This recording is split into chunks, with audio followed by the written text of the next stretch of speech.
Doctor Firdous Ashiq Awan صاحبہ کا سیلاب سے متاثرہ دیہات کا دورہ۔ اس کڑی آفت اور دکھ بھری گھڑی میں ڈاکٹر صاحبہ نے نہ صرف متاثرہ عوام کے آنسو پونچھے بلکہ ان کے ساتھ کھڑے ہو کر ایک ماں جیسی ہمدردی اور محبت کا اظہار کیا۔ انہوں نے اعلان کیا کہ سیلاب سے تباہ ہونے والی فصلوں، جانوروں اور قیمتی جانی نقصان کے ازالے کے لیے ہر ممکن مدد کی جائے گی۔ ڈاکٹر فردوس عاشق اعوان نے اس المیے کی پرزور مذمت کی اور کہا کہ دشمن ملک کی پاکستان مخالف سوچ ہمیشہ مشکل وقت میں کھل کر سامنے آتی ہے۔ پانی کی ضرورت کے وقت دریا روک لینا اور جب سیلاب آئے تو پاکستان کے شہروں، کھیتوں اور گھروں کو ڈبونے کے لیے آبی جارحیت کرنا، یہ ظلم اور بزدلی کی انتہا ہے۔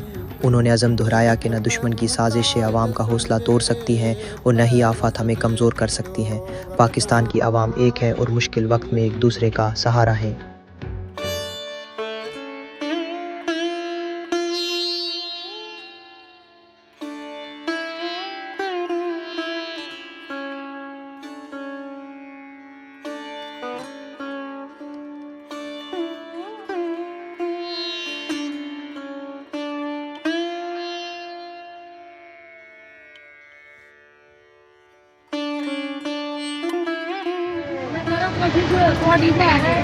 میرا تہوار ہے، میرا بولتا میں رشتہ تھوڑی سی